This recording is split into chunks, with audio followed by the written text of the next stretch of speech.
Tov מאוד להיות שמח, c'est bien d'être שמח. בשם השם נעשה ונעשה בוקר טוב. Paracha de Ki Tavo El Aretz Vaya, Ki Tavo El Aretz, il y a beaucoup de choses à voir et à dire, une bracha dans cette paracha incommensurable et aussi une klala, c'est ce qu'on va essayer aussi de voir par la suite. Comment se fait-il que la Torah puisse maudire un juif, ce qui tout le temps étonne les gens, quoi. Un juif maudit, ben oui, il faut savoir euh, que d'être juif, ce n'est pas un acquis, car on sait que dans la paracha de l'Echlecha, tout celui qui bénit un juif est béni, tout celui qui le maudit est maudit. Alors comment se fait-il que dans cette paracha, on dit maudit est le juif qui ne fera pas, pardon Lelou Nishmat Eliaou Ben Chava, on n'a pas le temps. Bezrat Hashem, et pour la réussite de tous les enfants d'Israël où ils se trouvent. Bezrat Hashem, une très belle alliance en Eretz Israël pour tout le monde. Donc, ici, on a quand même des choses très spéciales, et puis on verra essentiellement pourquoi les souffrances sont si grandes dans ce monde, et pourquoi, en fin de compte, Dieu peut amener autant de Chas Shalom, de malédictions, comme c'est marqué, Arur Peri Bitnecha, maudit soit les fruits de tes enfants, Chas Shalom, fruits de tes entrailles, en d'autres termes, plein de choses très bizarroïdes comme ça qui sont marquées ici. Maudit celui qui va avec un animal, maudit celui qui va avec un goy, maudit celui qui ne fait pas cette Torah. On verra Bezrat Hashem, tout ce qu'on a à voir avec l'aide d'Hashem ici. Mais avant cela, on a tellement de choses positives à dire, quoique même ce qui est marqué ici est positif. Mais ce qu'il y a de merveilleux dans cette paracha, c'est qu'on nous dit pourquoi. Le juif peut arriver à un stade de malédiction, à un tel point où non seulement il est maudit par la Torah, mais le peuple d'Israël dit Amen. C'est-à-dire, il est maudit et on signe derrière. Et on essaiera comme ça, quand même brièvement, avec l'aide d'Hachem, de voir tout cela. Quoi qu'il advienne, Ve'aya ki tavo el haaretz, asher Hashem Elokecha noten lecha nachala v'yirishta v'yashavta ba. Voici que la Torah nous dit, et il sera où il fut quand tu viendras en Eretz Israël, sur la terre d'Israël, Hashem, Asher Hashem Elokecha, que l'Éternel ton Dieu noten lecha, qu'il te donne nachala en héritage, v'yirashta v'yashavta ba, que tu hériteras et tu t'installeras en elle. Alors, bien sûr, mazé ki tavo el haaretz, quand tu viendras en Eretz Israël, ma'inaf kamina. De là, les sages nous disent, d'abord au niveau du pshat, que la seule joie vient nous enseigner ici la Torah, la seule joie qui puisse exister, ainsi que le Orachaim Akadosh Rabbi Chaim Ben Attar. La seule joie qui puisse permettre à un juif d'avoir sur le visage, c'est quand il vit en Eretz Israël. Si tu vis en dehors de la terre d'Eretz Israël, tu n'as aucune raison d'être sa mère. Tu peux avoir la plus belle maison du monde à Beverly Hills, tu peux être l'homme le plus riche du monde en France, tu as un gros naze tant que tu n'es pas en Eretz Israël. Ça veut dire quoi, tu as un gros naze? Baruch Hashem, tu soutiens la Torah, tu mis autres masim tovim, Dieu remplit le ciel et la terre, c'est sûr. Mais comme on l'a dit déjà dans une des parachutes, les yeux de Dieu sont en Eretz Israël. À quoi les mains d'Abardomé? Pachout meod. La chose ressemble à une ampoule qui est fixée quelque part, et de là où elle est fixée, elle étend sa lumière, elle prodigue sa lumière sur toute la pièce. Mais là, tu te trouves dans l'ampoule. C'est toute la différence. Donc, Ve'aya, dit le Rachim Akadosh, non seulement ça vient te dire que quand tu vas en Israël, là enfin tu peux te permettre d'être heureux. Chez Neymar, Az Yemale Sichok Pinu. Bien sûr, alors on aura nos lèvres remplies de joie, mais les Chachamim vont plus loin. Et ils te disent que c'est une avéra extrêmement grave d'être triste en Eretz Israël. Pourquoi? Parce que Deoraita, dans la Torah, c'est marqué Ve'aya ki tavo el haaretz, quand tu viendras en Eretz Israël. Donc on comprendra pourquoi c'est si dur en Eretz Israël. Parce que, étant donné que comme il y a Hachem ici, donc automatiquement il y a le Satan ici. Il faut bien que là où il y a de la Gdusha, il y a de l'opposé. Donc, étant donné que maintenant nous avons ces deux opposés complémentaires, nous allons comprendre comment le Yetzera va nous chatouiller pour perdre notre sourire, et on verra que ça mènera toutes ces catastrophes, puisque la fin de la paracha de la semaine, plus ou moins vers la fin en tout cas, nous dit « Et tu sais pourquoi je t'ai amené tous ces malheurs sur toi? Tu sais pourquoi tu souffres? Tu sais pourquoi tu as des problèmes de parnassa et de santé ?» Ouais, tu vas loin pour nous dire une chose pareille. Parce que tu n'as pas fait les mitzvot dans la joie. Tous les malheurs du monde viennent parce qu'on ne fait pas la Torah dans la joie de vivre. Et vous verrez que la Torah va se répéter à maintes reprises, et ça Martha, et tu devrais être heureux. C'est une paracha qui nous parle essentiellement de la joie de vivre. Alors tu vas me dire, attends, mais t'es gentil, quand t'as plein de malheurs, comment tu vas être heureux? Mais d'accord, ça c'est parce que tu vois le négatif. Mais avant le négatif, il y a le positif. La Torah en Eretz Israël, tout particulièrement, te dit, ici tu as l'obligation d'être sa mère. Donc là, Alia, sache une chose, tu arrives à l'aéroport, Bezrat Hashem, tu peux être heureux. Un petit secret de la Chassidoute qui nous dit comment on peut être heureux en Eretz Israël. J'ai beaucoup aimé cette phrase. Cette phrase est très significative. Tout celui qui fait sa alia en Eretz Israël, et qu'il sait qu'il souffrira beaucoup, c'est-à-dire il n'attend rien de spécial, Israël, je sais que je vais y aller, ça va être très dur, ben lui souffrira pas beaucoup. Mais tout celui qui monte en Eretz Israël et qui pense ne pas souffrir, dit la Chassidoute, alors tu peux être certain qu'il souffrira beaucoup. C'est-à-dire que quand tu n'attends rien de l'autre, tu n'es pas déçu. Mais quand tu attends beaucoup d'une personne, alors que tu es très déçu, même s'il fait quelque chose. Pourquoi? Parce que c'est pas ce que j'attendais. En Eretz Israël, c'est à toi d'aller chercher ton bonheur. Comment tu le trouves? À travers le biais de Eretz Israël, j'y vis, j'ai un truc que même Moshe Rabbeinu n'a pas eu, Inematov ou Manaim. C'est-à-dire, autre explication un peu plus ésotérique, beaucoup plus profonde. Ve'aya, kitavo el haaretz, le Zohar nous dit, c'est la Neshama quand elle descend dans ce monde d'ici-bas. Le Zohar nous explique que les Neshamot ne veulent pas venir sur Terre. Et c'est vrai que quand tu es en haut, tu kiffes. T'as pas de facture, t'as pas d'électricité, t'as pas de gaz, t'as pas de mariage, t'as pas de salle à payer, t'as pas, y a plein de choses que t'as pas. Seulement, t'as pas de mitzvot non plus. Alors, Ve'aya, qui t'avo el haaretz, qui c'est ce qui dont on parle? C'est la Neshama qui descend sur terre. Ber et Israël. Cette Neshama qui descend des cieux, car comme on le dit, les malachim omdim, bashamaim, les anges, se tiennent dans les cieux et ne peuvent plus évoluer. Comme le dit Yaakov et nous. J'ai vu des anges qui montaient, qui descendaient, mais qui les a vus? Lui qui était sur terre. Mais s'il n'était pas sur terre, chas v'shalom, le prophète nous le dit, malachim omdim. Les anges ne bougent pas, ils sont sur un pied. Pourquoi on nous dit que les anges sont sur un pied? Parce qu'à part sauter sur un pied, on ne peut pas évoluer. 2 pieds permettent l'évolution. Les hommes, nous, à la différence des anges, c'est que nous sommes supérieurs à eux. Pourquoi? Parce qu'ils n'ont qu'un pied et que nous, on en a 2. Ma'inav Kamina. Nous, on peut évoluer dans ce monde. Mais quand tu quittes ce monde, la Neshama aussi n'a qu'un pied. C'est-à-dire que là où tu le plantes, un pied, c'est un pieu.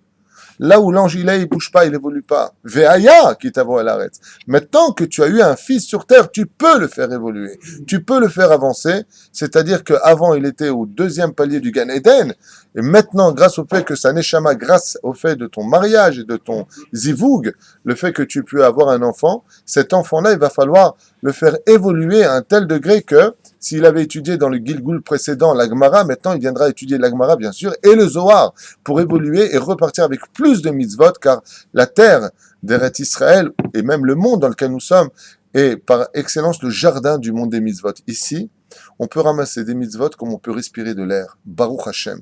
Chaque action que nous ferons, et d'ailleurs la Torah en est pleine, va être absolument remplie de mitzvot et de maasim tovim. Donc, la Torah nous dit, Ve'aya ki t'avo el haaretz. Et voici que maintenant, quand tu viendras sur terre, alors n'oublie pas l'essentiel, toi qui as un fils, de comprendre que l'essentiel de ce monde, c'est Ve'aya ki t'avo el haaretz, Asher Hashem Elokecha. L'éternel ton Dieu te donne. Lui, il te donne. Donc pourquoi est-ce que tu viens sur terre? Pour ramasser Torah mitzvot. Ce sont des choses de béaba, mais que malheureusement on ne comprend pas et qu'on ne vit pas très très bien. Les gens, des fois, on est un petit peu marre du monde des mitzvot et on verra ici ce que ça donnera. Si chas v'shalom, bli neder, si on y arrive, on voit ça. Autre explication qui est donnée aussi par Rabbi Chaim Ben Attar, le roi Chaim HaKadosh, et qui dit Mazé ve'aya ki t'avo el haaretz. On parle de la neshama qui descend du Kisei HaKavod, donc c'est presque la même explication que le Zohar, mais la différence qu'il y a, c'est que el haaretz. On a déjà parlé de ça dans Masechet Ketubot, où c'est marqué noir sur blanc à la page 111 Amoud Aleph, qu'il n'y a pas de neshamot qui quitte Eretz Israël. Donc ve'aya ki t'avo el haaretz. Ici, le Chaim HaKadosh nous dit, cette neshama, quand tu fais enfin ta alia, tu peux enfin prendre le niveau de ta neshama. C'est-à-dire qu'en Chutz La'aretz, tu n'as pas de neshama. Tu peux avoir un effet, tu peux avoir ruach. Tu n'as pas de neshama, on en avait souvent parlé. Et ici, c'est ce que rapporte devant moi ici le roi Chaim HaKadosh. Kavana, la neshama yoredet mitachat kisei hakavod, car juste au-dessus d'Eretz Israël se trouve le trône divin. Et cette neshama qui est placée en dessous du trône divin ne peut descendre que dans un point central précis, c'est Eretz Israël. Et comme on sait qu'on ne peut avoir de joie absolue dans ce monde que quand on a une neshama, on comprendra pourquoi quand on monte en Eretz Israël, on peut se permettre d'être heureux. Pourquoi? Parce que je récupère enfin mon âme de juif. Ça ne veut pas dire que ça, on n'a pas une âme de juif. C'est qu'on a une âme de juif d'occasion, si vous voulez exactement comprendre. Aval, ici, comme ça dit le Chaim, El haaretz, ou haolam hazeh, olam ha'asiya, olam ha'tikun. La neshama peut enfin se réparer. Ici, Be'eretz Israël, v'yarashta v'yashavta ba. אמר הקדוש ברוך הוא, אל תצמצם בארבע אמותיך, צא וכבוש את הארץ ואת העולם, האור את עולמי באור העשייה. Et c'est ce qu'il dit au Rahim Akadosh, ne t'en tiens pas à rester simplement sur tes 4 points cardinaux, tes 4 amot d'Eretz Israël, tes 2 mètres sur 2 mètres en d'autres termes, mais au contraire, promène-toi dans tout Eretz Israël conquiert cette terre-là et fait jaillir la lumière d'Eret Israël sur le monde entier, c'est-à-dire allume les nations du monde d'ici, éveille les nations du monde à eux, pour eux, dans leur intérêt, de respecter aussi les sept lois non achides. Ce qu'il y a de curieux, c'est qu'on nous dit ici, la karta mireshit peri à Adama, donc la première mitzvah qu'on rencontre, les samta batene. Alors, la Gemara nous dit quelque chose de bizarre. La création du monde commence par les versets suivants. Bereshit bara Elokim et Hashamaim ve et haaretz. Vous avez une place ici. J'ai oublié son nom. Bereshit bara Elokim et Hashamaim ve et haaretz. Va'aretz hayta tovavu chashar pnei taom vechule. Le Baal HaTurim nous dit là-bas que, d'ailleurs dans d'autres versets c'est marqué aussi, Ki bechori ata. Nous sommes l'aîné des nations du monde. Barishona ra Elokim, au début Dieu a dit pour qui veut qu'il y ait le monde. Le monde a été créé pour Israël. À vous en déplaire, pour les autres. C'est un tas de faits. Un mur qui est blanc, il est blanc. Je ne vais pas vous dire qu'il est noir pour vous faire plaisir. Le monde, sachez qu'il a été créé pour Israël. Quand Israël va bien, le monde va bien. Si Israël va mal, le monde va mal. C'est pour ça que quand il y a 15 000 morts en Chine, ça fait la une des journaux pendant à peu près 2 jours. Et quand il y a un tout petit truc en Israël ou un petit rot d'un soldat en Israël, on en fait la une des journaux pendant 3 mois. Tout ce qui se passe ici, c'est le nombril du monde. Hein, si je devais vous poser une question, c'est ce que je vais faire d'ailleurs. D'après vous, pour quelle mitzvah le monde a été créé? Moi, si moi je posais la question, je t'aurais dit Shabbat. Il y en a un qui... Limud Torah. Voilà, que Maurice intervient et dit, qui nous revient directement et tout droit des États-Unis où il a vu beaucoup d'Américains. Et il nous dit pour les Bikurim. Ta réponse est excellente. C'est marqué effectivement dans la Gemara. Le monde a été créé pour la mitzvah des Bikurim. Que tu me dises le monde a été créé pour la Brit Mila, ah! Que tu me dis que le monde a été créé pour vivre en Eretz Israël, ah! Que tu me dis que le monde a été créé parce qu'on est Shomer Shabbat, ah! Bikurim. Tu peux expliquer c'est quoi la mitzvah des Bikurim? Non, pas vraiment. Oui, c'est du prélèvement, oui. Jusque-là, ça va. Mais là, tu rentres dans d'autres considérations. La mitzvah de Bikurim, c'est quand tu viens pour prélever tes premiers fruits, tu les mets dans un panier, tu les emmènes au Kohen, au Beth Amikdash. Voilà. Et le monde a été créé pour ça. Alors, si tu es conscient de ce que tu viens de dire, normalement, tu t'arraches les cheveux. Enfin, pas toi, parce qu'il n'y a pas grand-chose. Mais... Your brain. Non, sérieux. Sérieux, non, mais sincèrement. Tu te rends compte de ce que ça veut dire? Je vous explique. Il y a des mitzvot dans ce monde comme la mise des tefilines, le port du talit, la tzedaka. Ah, le monde a été créé pour la tzedaka. Ça, c'est bien, ça me parle. La tonne titen pour les bikurim. C'est-à-dire que le mec a un champ. Ça y est, il a ses premiers fruits. Il les prend, il les met dans un panier, il les emmène au Kohen. Mazel Tov, Toda Rabba, on se fait la bise. Non, bon, d'accord. Il retourne chez lui. Le monde a été créé pour ça. C'est beau. Pourquoi? T'as parlé? Faut t'assumer. C'est les premières choses, c'est-à-dire que la première chose que tu vas faire, c'est aller remercier Dieu de ce qu'il t'a donné. Oui, alors? C'est une raison valable. Hein. De toute chose, dans tout ce que tu vas faire, que ce soit pour un enfant, pour le premier de tes enfants, les premières tarécoles. Donc dans ce cas-là, je dis, moi, si je vais selon ton principe, le monde a été créé pour Hanoukat Baït. Ça prouve que rien n'appartient à l'homme, tout appartient à Dieu. Et c'est une preuve de l'humain. Donc dans ce cas-là, je dis que le monde a été créé pour la Brit Mila. Première chose que Dieu m'a donné à l'enfant, je coupe, pour l'honneur d'Hachem. L'Achnisso Bévritou Shavam, évidemment. C'était dans le Kivun, mais c'est un peu léger ce que vous dites. Parce que si tu pars de ce principe-là, prends toutes les mitzvot qui démarrent en l'honneur d'Hachem. Alors, puisque tu as développé cette idée, je vais aller plus loin. Effectivement, si je m'en tiens à la page 484, il dit comme ça. Un peu dans le Kivun que tu prends toi. L'accord Milev Yehoudi et Amarshava Shel Kochi Veotsem Yadi. Alors, regardez ce que ça veut dire. Je vais approfondir ce que tu vas dire pour donner un peu plus d'âme, un peu plus d'épices à cette explication que tu donnes en disant que toute première chose que Dieu me donne, je lui donne à lui. Oui, mais enfin, dans ce cas-là, fais attention.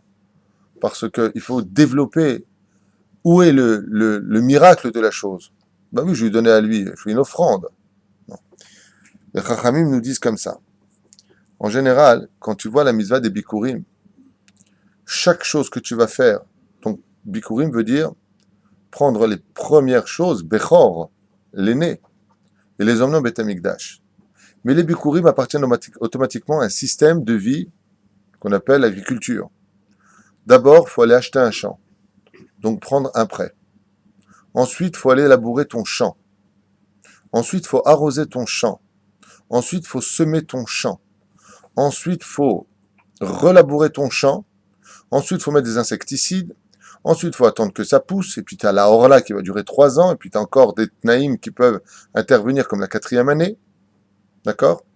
Et enfin, quand tu prends ton premier fruit, après toutes ces années, tous ces efforts, ou enfin, comme il dit ici, il prend l'exemple de la figue. D'accord? Tu as planté des figuiers. Et que tu as ton premier fruit, n'importe quelle personne serait pressée de la prendre et de la manger. N'importe quelle personne serait pressée de la prendre et de montrer, regardez, aujourd'hui, combien mes fruits sont beaux. Regardez combien mes pommes sont belles. Regardez combien mes oranges sont belles. Comme le but de la Torah, quand on est sorti d'Égypte, Dieu nous a dit, faites très attention. Ne dites jamais que c'est moi qui ai fait les choses. C'est avec mes muscles. Si moi, j'avais pas été intelligent, si j'avais pas persuadé mon banquier de me prêter pour acheter le champ Le fait d'apporter les premières prémices veut dire ouvertement à Dieu que tout ce que j'ai fait, je te le dois. Parce qu'effectivement, dans la mitzvah d'avoir... T'as un gosse, tu lui fais la brit mila. Mais c'est pas la même chose. T'as passé un instant avec ton épouse la nuit, puis t'as eu un enfant. Mais il n'y a pas de tircha. La mitzvah des bikurim, c'est la mitzvah où il y a le plus de tircha, le plus d'efforts à fournir physiquement. La harosh et adama, tu dois descendre dans la terre. Comme disent les chachamim, quand tu manges du pain, il y a eu 11 travaux qui t'ont précédé avant de dire à Motzi Lechem Min Haaretz. Combien, dit la Gemara, les gens ont travaillé pour que ce morceau de pain arrive dans ta bouche. Du moment où le blé a été planté, où il a été ramassé, il a été trié, il a été, rendu fin, moulu. Après, une fois de plus, vérifié pour sa cacheroute, tamisé, et ensuite, il a été mélangé, il a malaxé, il a été, comment on appelle ça? La louche. Pétri, ouais. Et ensuite, il est cuit, ensuite, il a mis chez le boulanger, ensuite, il faut le vendre, et toi, t'es parti l'acheter, oui! Alors, quand on parle de tout ce qui touche à la terre, il y a une grande tilcha. Très facilement, un homme a envie de dire, ça, c'est moi. Regarde ce que j'ai créé, j'ai planté, c'est mon jardin, j'ai fait. Écoutez bien comme c'est beau. Bish'at asifat yibul hasadeh ve'agen al beto. Ve'bazeh katav Rambam. Le Rambam explique, Sheikar ata'am mizvat bikurim i achna'a ve'ishtabdut al Hashem itbarach. Le Rambam, il dit, la mitzvah de bikurim, c'est tout simplement quand la personne reconnaît que tout ce qui vient de se passer, c'est Dieu, que je ne suis qu'une créature qui a eu le srout d'être le couloir par lequel Dieu a enjolivé son monde. Donc on a dit tout à l'heure, pour quelle mitzvah le monde a été créé? Pour la mitzvah de bikurim. Dieu dit, Bereshit bara Elohim, c'est moi qui ai créé le monde, c'est moi qui ai créé les couloirs de la nature, c'est moi qui donne le fonctionnement du monde. Ouais. Tes fruits, tout ça, si je n'avais pas donné la pluie, la clé de la pluie n'est pas entre tes mains, c'est moi qui ai fait tout ça. Ouais, mais moi j'ai quand même mis des roseaux, mais c'est moi qui ai créé l'eau. Ouais, mais j'ai quand même acheté, mais ton argent, c'est mon argent, te dit Hachem. Le fait d'apporter tout ça, c'est pas un témoignage comme le vendredi soir, on va dire Yom HaShishi, je viens témoigner que je crois en Dieu, je sais qu'il est créateur du monde. Je prouve dans la mitzvah des Bikurim que Behemet, c'est lui qui a créé le monde. Donc maintenant, on comprend plus clairement pourquoi on dit pour quelle mitzvah le monde a été créé. Pour la mitzvah des Bikurim, parce que au niveau de l'action, on prouve par A plus B que le créateur du monde, c'est lui, la preuve en est. Ce que va me donner cette terre qui appartient à Dieu, je le donne à Dieu. Et c'est pareil pour le mariage. Tu viens te marier, comme on l'a expliqué hier soir. Chez Akol Baralir Vodom. Attends, je t'ai rencontré, je t'ai dragué, je t'ai dit, je t'ai offert un restaurant, tu comprends. Tu te maries chez Akol Baralir Vodom. C'est moi qui marie les couples. Toutes les mitzvot de la Torah. C'est pour ça que tous les matins, on ne commence pas la prière avant de lire la section qui parle des tfilin. Kadesh likol bechor. Vas-y, Kadesh likol bechor. Tout aîné, tu me le donnes, il dit Hachem. Et le premier aîné de l'homme, c'est quoi tous les matins? C'est sa pensée. C'est pour ça que dès qu'on met les tfilin de la tête, on commence à dire Kadesh likol bechor. Donne-moi tous les aînés, c'est-à-dire tes premières pensées m'appartiennent. Dès que tu te lèves de ton sommeil, qu'est-ce que tu dis? Modéani lefanecha. Chaque fois que tu vas sanctifier ton premier pas, Bezrat Hashem, chaque fois que tu vas ton premier pas en l'honneur d'Hachem, tu mets de la bracha dans ta vie. À 9h, vous allez tous aller travailler. Avant d'aller travailler, dites toujours Leshem Yechut Kucha Berechu Areni Ba Lekayem Mitzvat Melacha. Ok? Pour gâter ma femme comme c'est marqué dans la Ktuba, pour lui acheter des vêtements pour les fêtes, pour nourrir Bezrat Hashem, faire la tzedaka, prélever le maaser. Il y a tellement de mitzvot, être un homme droit dans ma vie, un homme de parole dans ma vie. Il y a tellement de choses qui tournent autour du Shulchan Aruch Choshen Mishpat dans le domaine du travail. Le monde du travail, c'est un monde de complexité de mitzvot absolue. Surtout Beretz Israël, quand tu as le mérite de Baruch Hashem d'enjoliver Eretz Israël, c'est un route énorme. Vous imaginez un homme qui explique dans la vie, je fais des routes. Les plus grandes tzadikim, les Mekoubalim, quand il y a eu la première aliyah en Eretz Israël, vous savez ce qu'ils faisaient comme métier? Ils balayaient les rues d'Eretz Israël à Tel Aviv. Tout au début de Kamam Dina. Deuxième aliyah aussi. Les Mekoubalim, ils nettoyaient les rues d'Eretz Israël. Pourquoi? Pour enjoliver Eretz Israël. Et quand ils le faisaient, ils chantaient Adon Olam, Yaribon Alam. Pourquoi tu es dans le palais du roi ici? Tu nettoies le palais du roi. Les tzadikim racontent qu'au niveau de la première aliyah, ils crachaient même pas en Eretz Israël. Quand ils étaient à Alpi, on a le droit de cracher dans une synagogue, Bichlal. Sur le côté, c'est pas joli vis-à-vis du regard de l'autre. Aval Minadin, c'est moutard. Quand ils arrivaient en Eretz Israël, ils se roulaient dans la terre d'Eretz Israël et ils disent comme ça, Lo ayu yorkim be'Eretz Israël. Ils prenaient un mouchoir, ils crachaient dedans, mais ils crachaient pas en Eretz Israël. Jamais on a vu une personne au début jeter un papier en Eretz Israël. Il y avait du respect. Aujourd'hui, Bichlal, on parle pas. Parce qu'on s'habitue, on est chez nous maintenant. On a viré Dieu, on est chez nous. Chaz v'shalom, pas faire de kitroug, mais pour se réveiller un petit peu. Omer Arav, Shavir tat midat ata'ava. Il y a trois choses qu'un homme doit casser dans ce monde. Akava, akin'a et akavod. La ta'ava, c'est les envies. Midat aga'ava, atabaot, atvuot ba'adam. L'orgueil que l'homme il a en lui. Pourquoi? Regarde ce que j'ai fait moi, regarde ce que j'ai construit, regarde. Omasbir zot rabbi Ezra Pegu. בספרו בינה לעיתים התועלת הבאת מצוות ביקורים היא לשבור מידת גאווה ותאווה ואכילה. Qu'est-ce qu'on doit casser quand tu montes en Eretz Israël? La ga'ava, la ta'ava et la achila. Mange pas trop, ne remplis pas trop de ga'ava. Et pour cela, tu amènes à Kajuchu. Shekan afalpi she'avra shanat mima, she'ala sadeh. Lo achal peri chadash, il n'a pas mangé un fruit chadash. Vershara ena vata'ana, arishona, she'bikara, arecha. Il parle ici de l'odeur que dégagent les fruits en Eretz Israël, de la beauté du fruit, mais la première chose que tu as envie, c'est quoi? Tu as de la ta'ava, et puis c'est à toi, donc tu n'as pas de raison.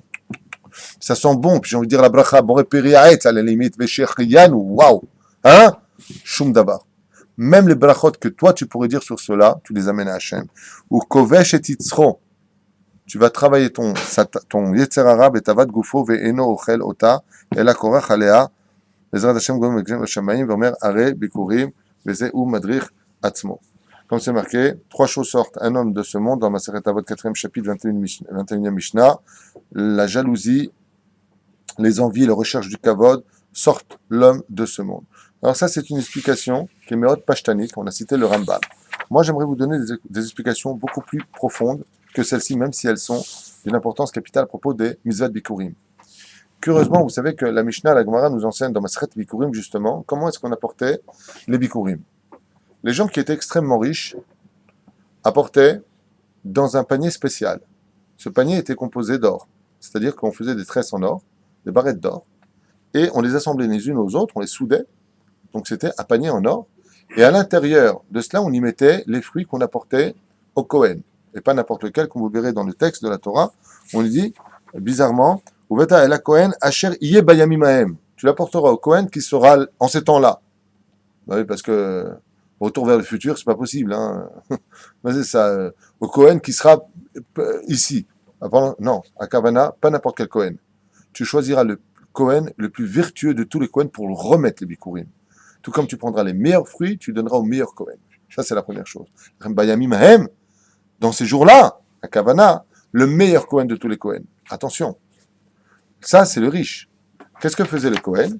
Il prenait le panier, sortait les fruits et lui remettait le panier dans ses mains. Quel message on avait pour lui? Tout comme Dieu t'a donné une année d'abondance que tu aies pu te permettre de fabriquer un panier en or. Donc de là, tu apprends à regarder ce que c'est d'apporter quelque chose à Dieu. Ken, c'est comme pour les habits. Des fois, les gens disent, vous pouvez, s'il vous plaît, nous aider. Vous n'avez pas des bons vêtements? Qu'est-ce que tu voulais plus mettre, celui-là? Ouais, c'est des modèles, donne-lui celui-là. Non, non, non, non, non, non, non. Si t'as les moyens, tu donnes le vêtement que t'aimes le plus. Le beau vêtement en cuir. Comme une fois, j'ai voir chez un frère.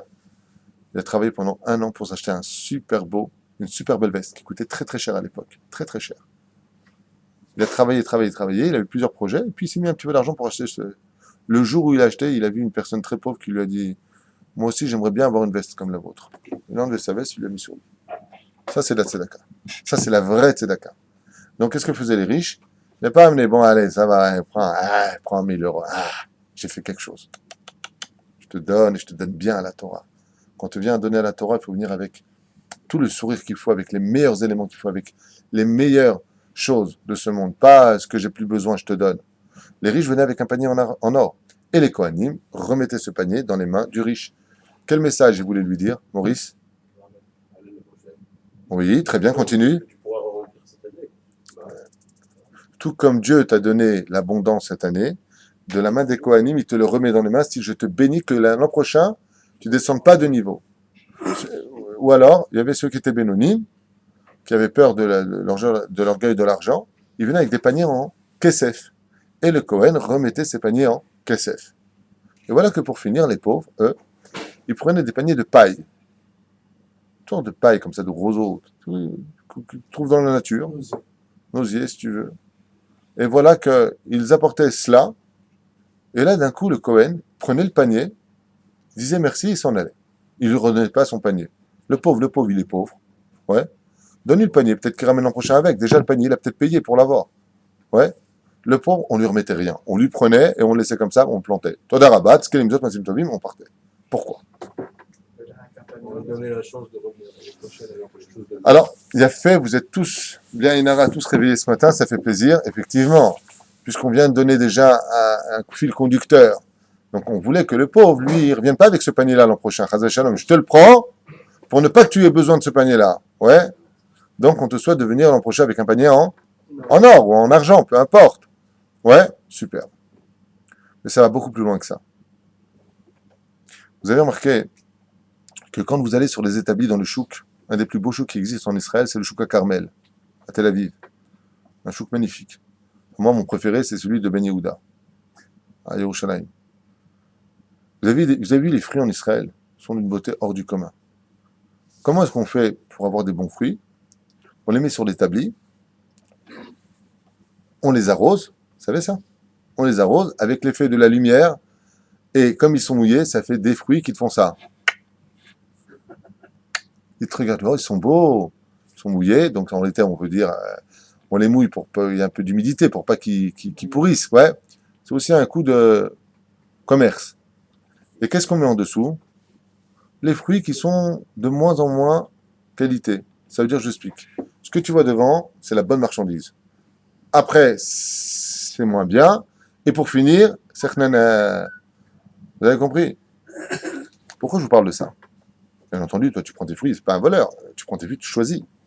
Parce que le pauvre, lui, il n'avait pas les moyens de les abeilles, c'est-à-dire de mettre de l'engrais, comme les riches. Ils n'avaient pas les moyens d'avoir des bons fruits. Ils avaient des petits moyens. Ce qui fait que quand ils prenaient les premières prémices, ils devaient remplir leur panier. Alors qu'est-ce qu'ils faisaient? Comme les fruits, ils avaient tardé parce qu'ils n'avaient pas les moyens, ils n'avaient pas assez d'ouvriers. Ils prenaient des bons fruits, puis comme ils avaient honte et que les fruits et les autres n'ont pas eu le temps d'être enlevés à temps, ils avaient séché, ils les mettaient dessous. Ce qui fait que quand il recevait le panier, le Kohen, qu'est-ce qu'il avait devant lui? Des très beaux fruits, et il savait que comme ils sont pauvres, juste en dessous, c'était déjà moins bien. Et en dessous, donc, qu'est-ce qu'on a dit pour le riche? Il prenait les fruits, et lui, il remettait le panier. Devant qui? Devant tout le monde. Celui qui était Benoni, il prenait les fruits, et il lui rendait le panier, devant tout le monde. Maintenant, on comprend pourquoi le monde a été créé pour cette mitzvah. Quand venait le pauvre Cohen, il prenait le panier et il partait avec. Et pourquoi maintenant? Pour ne pas lui faire honte. Parce que s'il avait pris le panier et les fruits du panier devant lui et qu'il lui avait laissé le panier, les sages nous disent, ce pauvre-là aurait été gêné vis-à-vis de tous. Il y a des riches à côté de lui. Quoi, c'est ça que t'amènes au Cohen? Mieux vaut ne rien amener, monsieur, que quand... Non. J'ai amené ce que j'ai pu.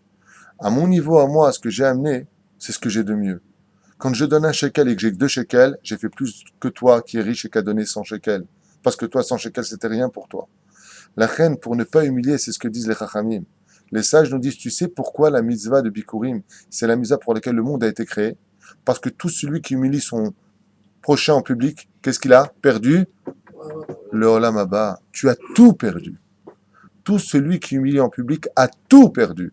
Vient la mitzvah de Bikurim, et on dit, regarde comment les Kohanim se conduisaient, pour ne pas que le monde soit détruit à cause de lui, comme on l'a vu comme ça, et Bar comme ça, qui a été humilié en public. Oui? Donc, il y a eu la destruction du temple, les Juifs en galoute. Ouh, combien de malheurs! Regarde les Kohanim, comment ils agissaient. Pour cela, le monde, Kedai Hulo.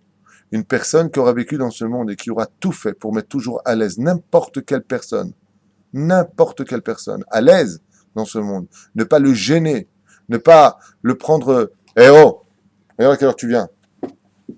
Alors, grâce à Dieu, tu crois que tu auras le temps de finir? Ça veut tout dire. Tu l'as pas gêné. Tu crois que tu auras le temps de finir? C'est joli. Mais ça veut dire que tu sais que tu es venu en retard. Normalement, il fallait 1 heure pour faire ce travail. Regarde le temps qui reste. Après, tu peux le prendre de côté et lui dire, tu sais, on a des horaires. Aval n'humilie jamais une personne. Ça veut dire quoi? Tu viens toujours en retard. De toute façon, tu ne sais pas travailler. Oh! Tu sais quelle est la mitzvah pour laquelle le monde a été créé? La mitzvah de Bikurim. D'amener les fruits au Kohen. Et quand venait le riche, ça se passait comme ça. Et quand venait le pauvre, on prenait tout pour ne pas l'humilier. On prenait tout le panier. On lui disait bracha pour l'an prochain que tu viennes avec un panier en or. Mais ces paniers-là, le Kohen l'emmenait de côté pour que personne ne voit de quoi il était composé. Et voici 3 explications, Bezrat Hashem, que nous faut comprendre avec une plus grande magnificence, le pourquoi Be'etzem de la mitzvah des Bikurim. Combien on se doit de faire attention à cette Nekuda, surtout à la veille de Rosh Hashanah, d'appeler toute personne avec qui on aurait eu un conflit ou qu'on aurait humilié en public. Bezrat Hashem.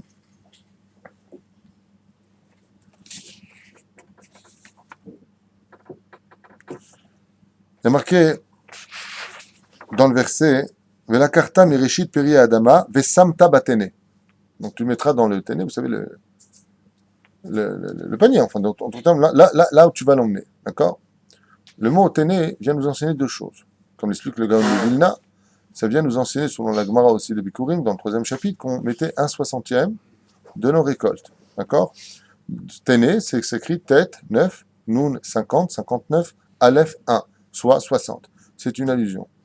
Mais en réalité, il existe une explication, comme l'explique Rabbi Yehuda Tzadka Zecher Tzaddik Vekadosh Ibracha dans celui Kol Yehuda, et qui dit, voilà exactement ce que tu dois comprendre au niveau de l'allusion que te fait la Torah. Qui on appelle les fruits dans ce monde? Déjà, quand on dit le mot les fruits, on fait allusion à 2 choses. Première allusion, des fruits. Deuxième allusion, les enfants. C'est ce qu'on a dit tout à l'heure. La première chose que tu amènes au monde, tu dois le donner à Hachem. Tout comme quand tu prends tes premières prémices, ça appartient à Dieu. Quand Dieu te donne des enfants, il y a 3 associés, ils sont à Dieu. Et on nous dit comme ça. Arav Omer, Sham Devarim Matredim, Tene Gematria Shishim. Comme on vient de le dire, la Gematria du mot Tene, ce panier dont on parle, ça fait 60. Qu'est-ce qu'on peut trouver dans le judaïsme qui correspond au chiffre 60 d'après vous? Combien on a de Masechet dans le Talmud? De Gemarot. Combien on a de Gemarot dans le Talmud? Shishim. D'où l'expression de... Comment on appelle... vous savez comment on appelle un homme qui connaît le Talmud par cœur? Un homme qui a une parfaite connaissance du Talmud s'appelle comment? Un Rav? Non. Ça s'appelle comment? Ça s'appelle un Gaon. Gaon, ça fait Gematria, Shishim. Pourquoi on appelle ça le Gaon de Vilna? Les Géonim, c'était les experts du Talmud. Ils connaissaient absolument tout le Talmud sur le bout des doigts. Ça s'appelle des Géonim. Un Gaon, Gematria 60. C'est pas simplement un Rav. Un Rav n'est pas forcément baki dans le Talmud. Il a des connaissances vastes, oui. Aval, un Gaon, quand on dit Rav Gaon, ça veut dire un homme qui a une parfaite connaissance du Talmud.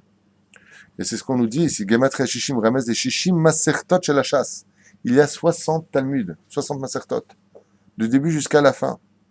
Et il dit comme ça, Shim ikach adam beyado kol mitzvot sheba olam enam mevusasim ela al talmud shu gematria shishim. Et c'est pour cela que la première chose qu'un homme se doit de prendre dans ce monde, donc on a dit les prémices, c'est quoi les premières prémices de l'étude d'un homme? C'est le Talmud. Avant d'étudier quoi que ce soit sur terre, d'abord étudie, tu le mettras dans le téné. Tu prendras tes prémices, tu le mettras dans le téné. C'est-à-dire la première chose que tu dois prendre sur terre, c'est quoi? L'étude du Talmud. Étudier les Mishnayot, étudier les Agadot, étudier Bezrat Hashem, Tout ce qu'on doit étudier, bien entendu, les halachot, qui sont les principes même de toute notre Torah, ouais, va être parfaitement bâti en Talmud. Comme je l'ai expliqué, il est impossible d'être un homme de Torah, un Talmid Racham dans ce monde si tu n'es pas bâti dans le Talmud. Tu dois connaître absolument la base de toute notre Torah, la Torah chez Baal Peh, la Torah orale, qui est l'étude du Talmud. לכן אשרי שיזכה לגמור ולהטריב. לכן צריך האדם לחנך את בניו בישיבות בזמן שיעשו מצוות, יהיו מבוססים, la base de toute la Torah, le monde, pourquoi il a été créé? Pour la Torah orale et la Torah écrite. Alors לכן, בעזרת השם, quand on a des enfants, on les met en yeshivot. Pourquoi il y a marqué quoi dans la Torah? Tu me fais confiance, il dit Hachem, mets-les dans le téné. Vas-y, mets-le dans le téné. Pas comme tu prends les fruits, tu les mets dans le téné. Mets tes enfants là où on étudie de quoi mettre de bons fruits dans son panier. Le panier, c'est quoi? Téné, Gematria, Talmud, les 60 Masertot. Comme ça explique Rabbi Yehuda Tzadka la Shalom, Ezrat Hashem. Avant de penser de faire de ton fils un ingénieur, faisons d'abord un homme qui soit une prémisse devant Hashem. Amène-le Hashem. Qu'il sache décrocher les prix Nobel, c'est très bien, mais ça ne s'appelle pas être dans le téné. D'abord, Bezrat Hashem, qu'il soit baki dans le monde du Talmud. Comme les Chachamim ils disent, Misé Hamor Azeh. Misé Hamor, Echulu Yodea Torah. Am Haaret. Comment on appelle un physicien dans le monde de la Torah? Comment on appelle ça un physicien? Prix Nobel, découverte absolument incroyable. S'il ne connaît pas le Talmud, ça s'appelle comment? Am Haaret, un paysan de l'esprit. Tous les plus grands physiciens de ce monde, jusqu'à aujourd'hui à la NASA, s'adressent à des rabbanim. Tous les hommes d'affaires s'adressent à des rabbanim. Tous les présidents qui ont existé, et jusqu'à aujourd'hui, même en Eretz Israël, on va le Rabbi Yosef, s'adressent aux sages. Les présidents des États-Unis allaient voir le Rabbi de Lubavitch. Louis XVI avait comme conseiller principal le Chida Akadosh. Tous savent, comme un jour m'a dit le Rav David Menaché, il m'a dit de sa bouche qu'à la NASA, le directeur de la NASA lui a dit de sa bouche, un non-juif. Je ne serais pas étonné que le jour où on arrivera en haut de la pyramide de toutes les connaissances, on n'y trouvera pas un barbu avec une kippa. Faisant allusion à un arabe. Vous avez la connaissance absolue. Nous le savons. Top. Zainyan. Donc, le but principal, Bezrat Hashem, vous avez remarqué qu'il y a une lettre qui ne figure pas du tout dans toute la paracha de la semaine, c'est la lettre Samer. Pourquoi? Pour que le goût des shishim, c'est-à-dire le téné qu'on a parlé ici, Bezrat Hashem, ne soit que concentré sur ce que l'on doit mettre dans le panier. C'est pour ça qu'on n'y travaillera pas une seule fois la lettre suivante, le Samer. Kacher Alita Arti Charati Kolkar Migdushat Haaret, ça on l'a déjà dit, que personne, voilà, c'est encore une chose que je vous ai dit tout à l'heure, et ça je nous dis ici, Rashi Akadosh, Mitzvah Tassé de la Torah, d'être heureux parce que tu vis en Eretz Israël. Shim Yaakov.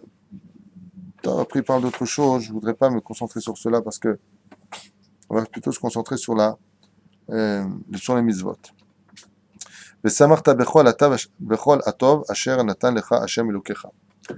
Voici le point principal de tous nos malheurs. Regardez bien ce qu'il y a marqué. Et tu seras heureux de tout le bien que l'Éternel ton Dieu t'a donné. Ici, vous avez une mitzvah de la Torah qui vous demande de ne regarder que le positif et de oublier le négatif. Encore une fois, tu dois, toi, voir que tout ce que Dieu t'a donné, tu ne le méritais pas. S'il te l'a donné, c'est qu'il te regarde. S'il te regarde, c'est qu'il t'aime. S'il t'aime, c'est que tu es avec lui. Si chas v'shalom, tu vois le verre à moitié vide, même le plein qui était en dessous, tu le perds. Tout celui qui se plaint de sa vie perd ce qu'il avait déjà acquis, puisque de toute façon, tu n'es jamais content. Azlema lecha la tête. Comme ça nous dit ici le texte. Im kibel adam atana mimelech basar vadam. Si un homme recevait un cadeau d'un grand roi, ne serait-il pas heureux? Dieu t'a donné la terre d'Eretz Israël, il te permet de respirer en Eretz Israël, il te permet de vivre ici. Donc combien un homme se devra, Bezrat Hashem, d'être sa mère? La reine voit toujours le côté positif de ta vie et non pas le côté négatif de ta vie. Et ça marquera bechol atov, afilou, abichiot. Et regardez maintenant ce qu'on enseigne, c'est incroyable. Comme c'est marqué Bishimcha ya gilun kol ayom, reshitivot bichia. Et ça martak bechol atov. Vas-y bechol atov. Vas-y bechol. Pourquoi bechol atov? C'est quoi dans tout? Même, alors regarde comment c'est marqué ici. Afilo bichiot. Même quand tu viens pleurer devant Hachem pour tes malheurs, que ce soit des larmes de joie. Ça va loin. Bechol atov. Même quand tu pleures en Eretz Israël, shetifke al davar shiur chiyuvi. Ne viens pas pleurer sur les choses négatives. Ad quel écart. On avance. Alors là, par contre, je vais me plonger directement dans le texte de la Torah.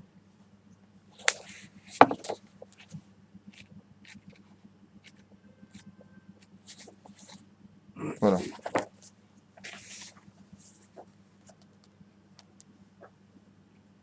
וכתבת עליהן את כל דברי התורה הזאת, ועברך למען אשר תבוא אל הארץ. Donc voici que j'ai donné dans toute la Torah, tu les écriras, afin que tu viennes sur la terre d'Eretz Israël, car le mode d'emploi de vivre ici, vous avez compris que c'est le Sefer Torah. Asher Hashem lecha noten lecha eretz zavat chalav udvash, une terre où s'écoule le lait et le miel, qu'Asher diber Hashem Elokei avotecha, lach, ve'aya be'ovrecha et Yarden, takimu et ha'avanim ha'ele, Asher noten v'chule v'chule, ve'zavarta l'shelamim, tu feras les korbanot, ve'akohanim ha'leviim, v'chule v'chule. Et on dit comme ça, ve'asita et mitzvot, comme les autres Hashem v'chukotav, Asher noten mitzvacha ayom. אלה יעמדו לברך את העם על הר גריזים ועובריכם את הירדן, שמעון, לוי ויהודה, יששכר ויוסף ובנימין. אלה יעמדו על הקללה בהר עיבל, donc un endroit, une montagne de bénédiction qui s'appelle Gérizim, une montagne de malédiction qui s'appelle Eval, la montagne de Eval. Verouven, Gad, Asher, Zvulun, Dan, Naphtali, Ve'anu, Aleviim, Amrou, Kol Ish Israël, Kol Ram. Donc ici, on dit comme ça, vis-à-vis des mitzvot et des bénédictions que nous avons lues, qu'un homme se devra Bezrat Hashem. Juste un instant, je vais voir où est-ce que j'avais lu ça. Voilà. Où est-ce que j'ai marqué ici? D'accord, c'est à Oracha. Et après, voilà, c'est marqué. Ah, Kafret. Ah, c'est plus long. Kafret. Kafret. Gimel. Voilà. Ok, alors ça commence comme ça. On va prendre le Seder de la Torah. Arour en hébreu veut dire maudit. La Torah nous dit, fais attention, Ve'anu Levim Amrou Kolish Israël Kolram, les Lévi'im diront à voix haute, Arour Aish Asher Yaseh Pesel ou Masechat Toavat Hashem Aseh Yedeh Harash, Vesam Baseter Ve'anu Kolam Ve'amrou Amen.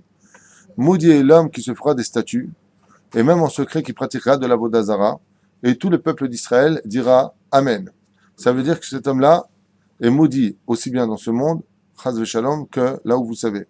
Arour Makle Aviv Ve'imo, maudit est celui qui lèvera la main sur ses parents. Hashem Ishmor Ve'irachem, Kol Ha'am, ils diront Amen. D'où l'importance de ne jamais, quand on est parent, provoquer les enfants. C'est pour ça qu'on ne les frappe pas au-dessus de l'âge de 5 ans. Et on doit éduquer ses enfants quand ils nous... Des fois, caca papa, caca maman, ils font comme ça. Chut, assour, faut pas faire comme ça. Assour la guilaem. Frapper, les sages, ils disent Lav Dafka frapper. M'aspique qu'un fils, il fait à son père. De toute façon, toi, oh. Il lève la main comme ça s'appelle frapper son père.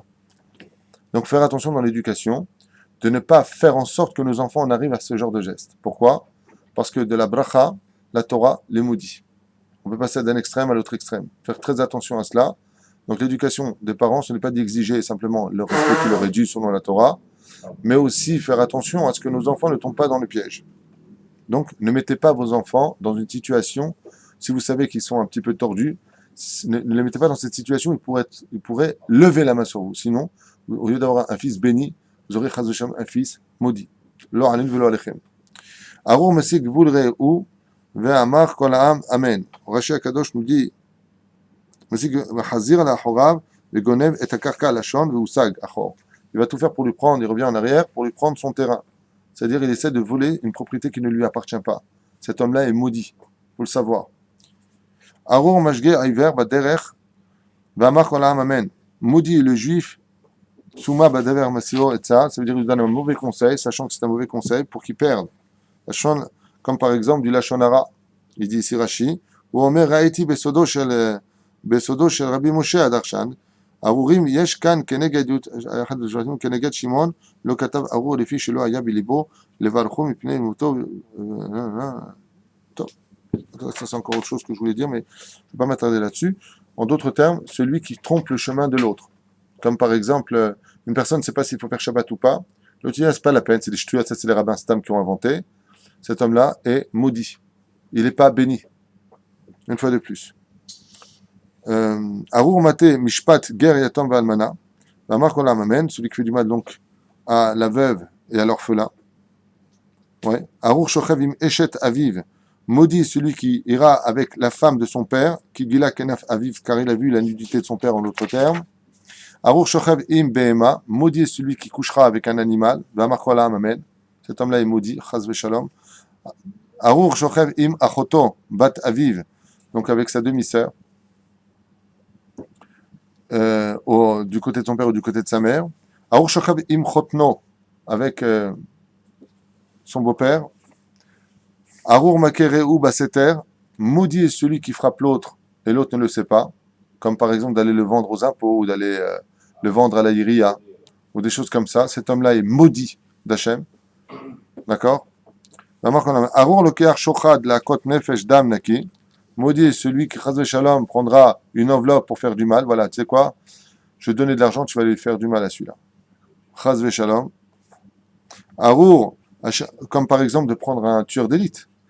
L'otarognaki, tu ne tueras pas le propre. Qu'est-ce qui t'a fait pour que tu le tues, toi? Il a tué ton frère, il y a eu quelque chose? Non. Pour de l'argent, tu le fais. Cet homme-là est maudit. Toute personne qui est tueur, comment on appelle ça? Tueur à gage est un homme maudit.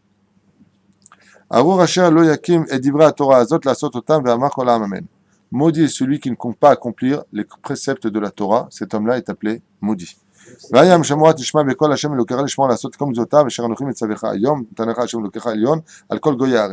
Mais si par contre tu écoutes la Torah et tu fais les mitzvot, Dieu te dit, je te mettrai au-dessus de toutes les nations du monde. Et personne... C'est son métier. Les gens qui ont travaillé pour le Mossad, pour sauver le pays, par exemple. Ça n'a rien à voir. Rien à voir. C'est dans l'intérêt du pays, tu comprends? Donc il peut livrer des secrets qui peuvent mettre en danger le pays. C'est une chose à faire. Et là, si vous regardez bien le texte de la Torah, on tombe face à un hic. Regardez, je vais vous traduire. Maintenant, si tu fais les préceptes de la Torah, Dieu te dit, tu veux sauver le pays, tu veux de la sécurité, c'est marqué dans la Torah, ce que je dis, c'est pas de moi. Tu veux le shalom, tu veux une bonne politique en Israël, tu fais Torah en mitzvot. Pas comme ils sont en train de faire aujourd'hui, de ruiner tous ceux qui sont yeshivot. Non seulement ils sont traités de parasites, mais aujourd'hui, le Misra d'Adatot est passé de 840 shekels ou 170 shekels à 280 shekels aujourd'hui. 280 shekels, c'est passé. De 800 à 200. Ouais. Au lieu d'acheter des missiles, ouais, ils sont en train de retirer la seule sécurité d'Israël. Ce sont ceux qui étudient la Torah. Et pour ceux qui n'y croient pas, ceux qui veulent vivre comme des goïms, je les invite vivement à partir aux États-Unis. Là-bas, c'est très bien pour eux. Là-bas, ils ont USA, armée de l'air, ils ont tout ce qu'il faut. Ici, c'est un pays de juifs qui appartient à Dieu pour vivre la Torah. Même les Chilonis les plus éloignés, quand ils viennent en Israël, ils disent que je comprends pas. On est en Israël ou quoi? Pourquoi ils boivent de la bière à Pessah? Pourquoi ils... Chaz v'shalom, qu'on fasse pas de kitroug. Mais tout le monde sait que la terre d'Israël, c'est un pays de Kedusha, c'est un pays qui est Kadosh. Ouais. Tout le monde le sait. Tout le monde le sait. Toutes les religions du monde le savent. Les abrutis le savent. Sauf quelques-uns parmi nous qui sont encore plus bêtes que les bêtes. C'est une terre qui a été donnée pour faire Torah mitzvot. Il n'y a pas d'Eretz Israël sans Torah. La preuve en est, regardez ce que ça donne. Il n'y a pas. Alors il dit à Kadosh Baruch Hu, Ele vesigucha. Alors là, par contre, écoute ça, Moshe, puisque tu viens d'arriver des États-Unis, écoute ce chidouche extraordinaire. Uvahu alecha kol haberachot. Traduit. Uvahu alecha, et sont venus sur toi, et sur vous tous, toutes les berachot, Bénédiction. bénédictions. Veisigucha. Et là, tu dis, Veisigucha, ils t'ont rattrapé. C'est comme si je te dis, tiens, tu veux 100 000 $? Toi, tu fais, non, je me sauve. Ah, tiens, je te lance, ils vont te rattraper. Mais les brachot, si tu me dis par exemple, une malédiction qui poursuit une personne, je comprends. Écoute, le mec dirait-il, je suis poursuivi par une klala, une malédiction, je comprends. On se sauve d'une malédiction, mais on ne se sauve pas d'une bracha. Alors, mazévé sigoucha, et la bracha te rattrapera. Mais pour qu'elle me rattrape, il faut que je me sauve. Mais si j'ai une bracha, si je vous bénis maintenant et que ça marche, vous allez partir ou vous allez rester? Hein? Quand il y a un sandak, on sait que le jour où il bénit, ça marche. On fait la queue. Et là, il marque, non, je vais te rattraper avec la bracha. Ça va pas. Et ça, j'ai dit, c'est parce que les gens, ils ont peur. Ils ont peur de quoi? On sait que quand tu profites de ce monde, de quelque chose, ça t'est retiré du monde futur. Ah, comme il dit, Yirdefuni kol yemei hayai, yeshavti bevet Hashem leorech yamim. Vas-y, Yirdefuni kol yemei hayai. Et ça m'a poursuivi, le chesed de Dieu m'a poursuivi toute ma vie, dit le roi David. Parce que le roi David avait très très peur de prendre des choses de ce monde, de peur que ça lui soit retiré du monde futur. Mais là, la Torah vient t'apprendre un chidouche. Les brachot que je te donne, tu en profiteras sur terre et dans le monde futur. C'est pas veisigucha. C'est-à-dire que même si tu te sens, non, je ne veux pas profiter, non, j'ai peur. Tov me'at la tzadik. Non, tu fais Torah mitzvot, tu auras tout ce qu'il faut. Béhémet, tu auras tout ce qu'il faut. Et pourtant, c'est pas ce qui se passe au niveau individuel. La Torah nous parle du klal, de la généralité. Aussi. Kitishma, Bekol Hashem Elokecha, Baruch Ata Ba'ir, béni, tu seras dans la ville. Ou Baruch Ata Basadeh. Je comprends pas. Pourquoi une redondance? Si tu es béni dans la ville, pourquoi tu serais béni dans le champ? Qui peut m'expliquer? Parce que d'habitude, dans le champ, on n'a pas eu dans le champ. Qu'est-ce que tu viens de dire? Soit parmi tout le monde, soit dans le champ. Quelqu'un travaille dans sa ville. Il est vendeur de tissus. Maintenant, il va aller au salon des tissus. Donc, il va quitter la ville. Il va aller dans ce qu'on appelle dans les champs. Il y a des mecs qui vont super bien travailler. Ils vont avoir l'argent qu'il faut. Le mec, il est béni. Il a sorti 50 km de tissus. Et s'il les vend pas, il est foutu. Baruch Ata Ba'ir, les sages ils disent, tout ce que tu entreprends dans ton usine, dans ta vie privée, dans ta ville, tu seras béni. Baruch Ata Basadeh, quand tu sortiras de ta ville, quand tu iras dans ton champ, le champ de bataille, c'est le monde du commerce, tout ce que tu as fabriqué, tu le vendras. Baruch Ata Ba'ir ou Baruch Ata Basadeh. Où que tu ailles, Akadosh Baruch Hu, il est avec toi. Baruch pri bitnecha ou bri atmatecha, pri behemtecha, shegar alafecha vesherot sonecha. Tout ce que tu entreprends dans le monde, Baruch Shem, des fruits, du commerce, des animaux, ainsi de suite. Baruch tanecha mishartecha, et aussi de ce qui te restera, parce que des fois il te reste des choses, c'est périmé, tu jettes. Baruch ata bevorecha ou Baruch ata betzetecha, et béni tu seras quand tu viendras, et béni tu seras quand tu sortiras. Le Zohar nous dit, on ne parle pas simplement de la maison. Tu sais, quand tu fais la maison, il y a marqué des fois Baruch haba. Après, quand tu t'en vas, tu dis Baruch haba aussi. Okay? Sur la route, tu es béni. Baruch ata bevorecha, Baruch ata betzetecha. Il dit non. Si Bezrat Hashem, quand tu viens dans son monde, Baruch haba bevorecha, Baruch haba beshem Hashem. Quand tu dis à un enfant Baruch haba, quand tu viens dans ce monde, le principal, c'est pas ça. Il y a des enfants qui auraient mieux fait de jamais venir dans ce monde. Mais celui qui est dans la Torah, Baruch haba bevorecha, tu es béni quand tu es venu au monde. Et quand tu pars de ce monde, Baruch haba betzetecha. Comme l'ont dit les sages. Vous avez remarqué que la vie est composée de tout le temps deux opposés. Quand un enfant vient au monde, tout le monde est heureux et lui il pleure. Quand lui il parle, lui est heureux et c'est les autres qui pleurent. D'accord? Baruch haba bevorecha, Baruch haba betzetecha. Et quand tu es tzaddik, comme Rabbi Shimon Bar Yochai, quand il est venu au monde tout le monde rigolait. Et quand il est parti de ce monde, qu'est-ce qu'il a dit? Que tout le monde soit heureux. Lama, qui tzaddik bevo ou betzeto midi simcha. Grâce au tzaddik, il y a toujours de la joie dans ce monde, qui viennent ou qui partent. Il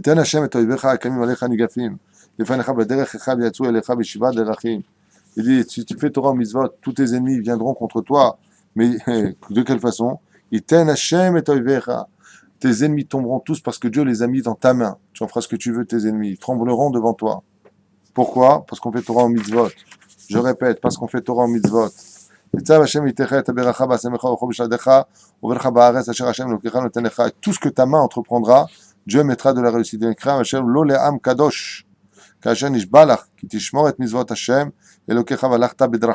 Parce que tu baiseras Hashem, garderas mes préceptes et mes mitzvot, tu seras Baruch Hashem, le peuple reconnu comme étant parmi les nations du monde, le peuple Kadosh, verra où kol ha'me'aretz ki shem Hashem nikra alecha ve'yir'au mimeka.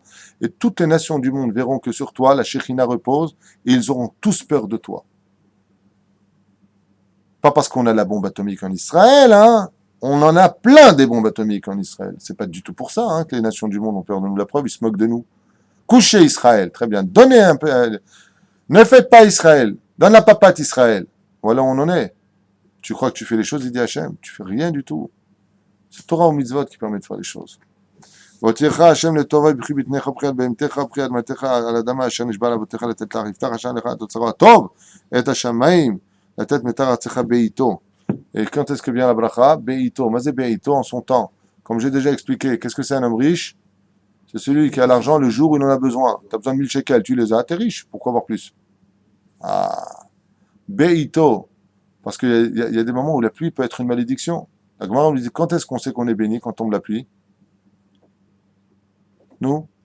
Tous les mercredis soirs et tous les vendredis soirs, dit la Gemara. Pourquoi? Parce qu'il n'y a pas de chouk. Shabbat, il n'y a pas de chouk, vendredi soir, il n'y a pas de chouk. Quand est-ce qu'on sait, dit la Gemara, que Dieu n'est pas content quand tombe les pluies? Quand c'est... Hein? Soukot, on n'a pas le temps. Si la pluie tombe à Soukot, c'est un mauvais signe. Pourquoi? Soukot, on doit être dans les Soukot. S'il pleut, on les quitte. Parce qu'on est mitztaher, on n'est pas bien dans la Souka. Donc quand il y a l'eau qui tombe à Sukkot, c'est pas un bon signe, dit la Gemara, qui t'attend de plaire.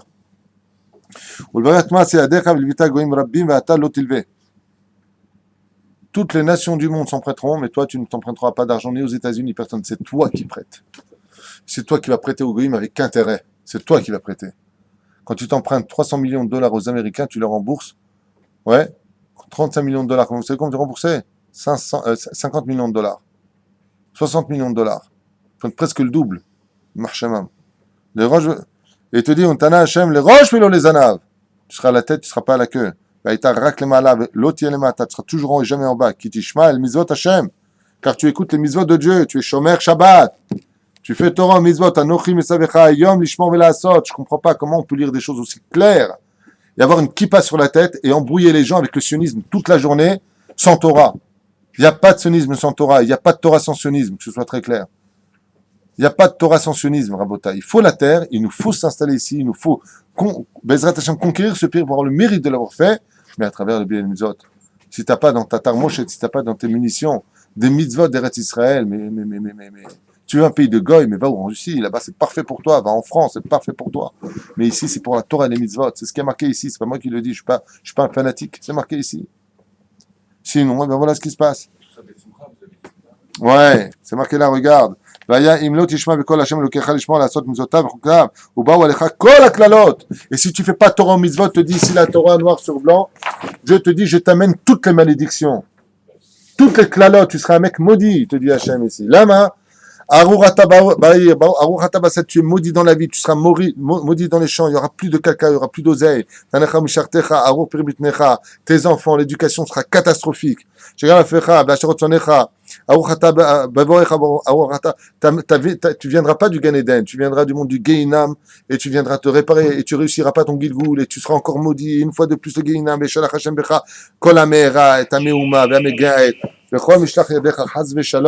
Tout ce que tu entreprendras, il n'y aura rien qui marche. Qu'est-ce que tu vas exterminer, te dit la Torah. Ça va loin, ça va loin. Tu auras les maladies comme le déver, comme on dit, la peste. Qu'est-ce que tu disparaisses de ce monde. Tu es venu dans cette terre pour la conquérir. S'il n'y a pas de Torah, tu es maudit. Il y a Kecha Hashem, il rentre dans des maladies, Hashem, je ne veux même pas vous le lire. Il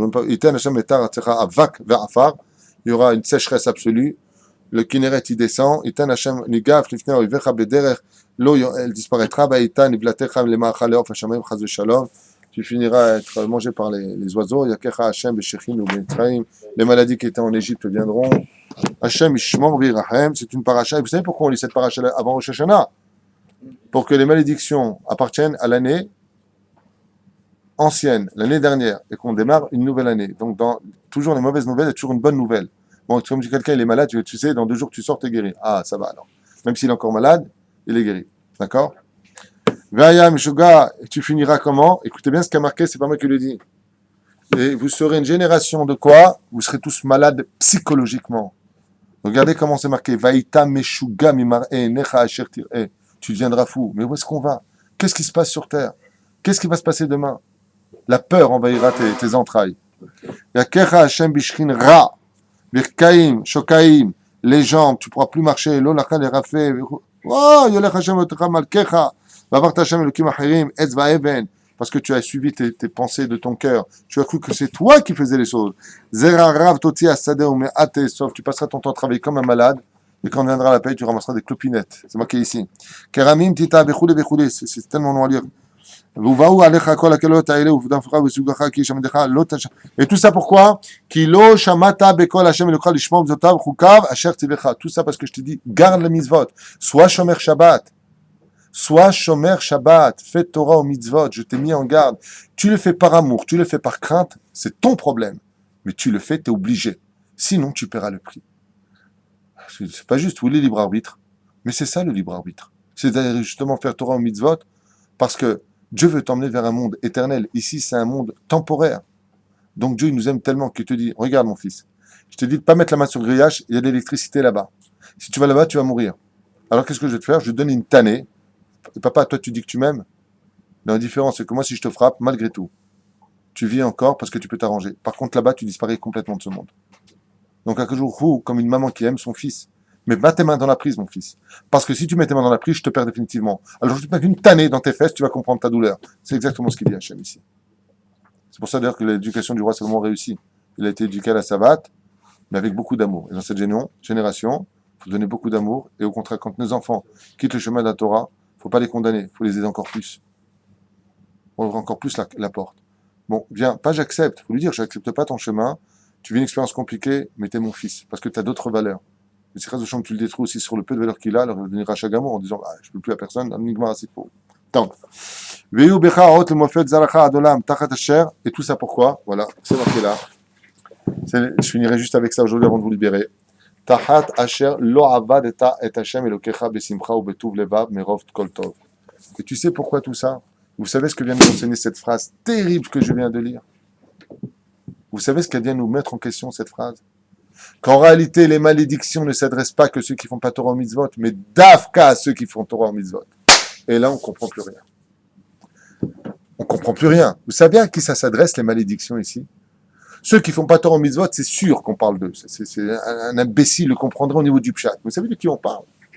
On parle du mec à la kippa, les tzitzit, la brit mila, Baruch Hashem, il fait Shabbat, il met les tefillin, il est shomer chalav et bassar, il est tzaddik, il est shomer nida, il se marie seulement le mec, comment il s'appelle?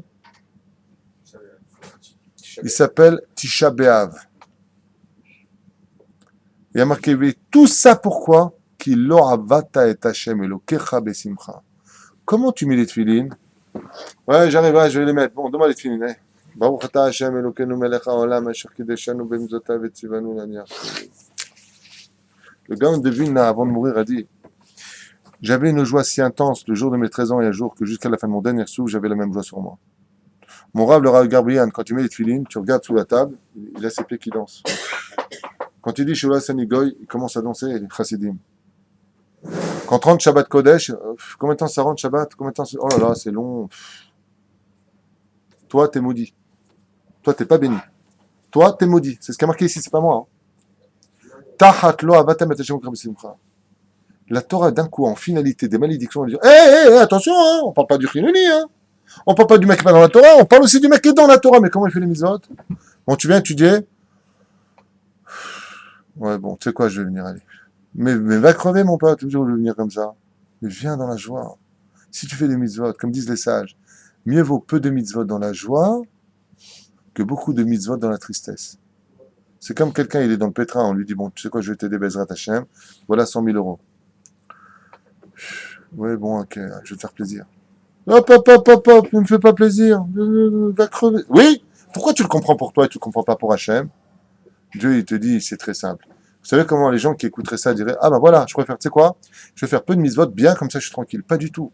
Parce que pour faire les mitzvot dans la joie, il faut le faire au maximum. Naaseh, benishma. D'abord, tu fais les mitzvot au maximum et tu finiras par les aimer, les comprendre, les accomplir dans la joie. C'est pour ça qu'il ne faut jamais laisser, jamais, et au grand jamais laisser l'habitude envahir nos mitzvot. Je l'ai fait par habitude. Non. Que tu les fasses par habitude, c'est bien, mais à une condition. Que le jour d'hier ne ressemble pas au jour d'aujourd'hui. Quand tu mets les tefillin chaque matin, avant de les mettre, tu les regardes. Tu te rends compte du srout que j'ai? Tu te rends compte le srout que j'ai? Je mets moi des tefillin. Vous vous rendez compte de ça? Je mets un tzitzit katan. J'ai une kippa sur la tête. Je marche en Eretz Israël. J'embrasse la mezouza. Je respecte mon père et ma mère.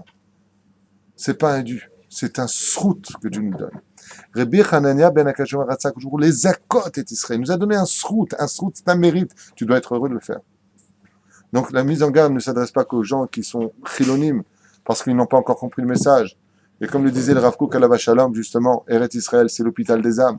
Donc qui vient en Israël? Tous les malades, tous ceux qui sont loin de la Torah. Par petit à petit, c'est une machine à lever Israël. Au début, tu vois une machine qui tourne, mais tout le monde finira par faire teshuva. La terre d'Israël, elle est kadosh.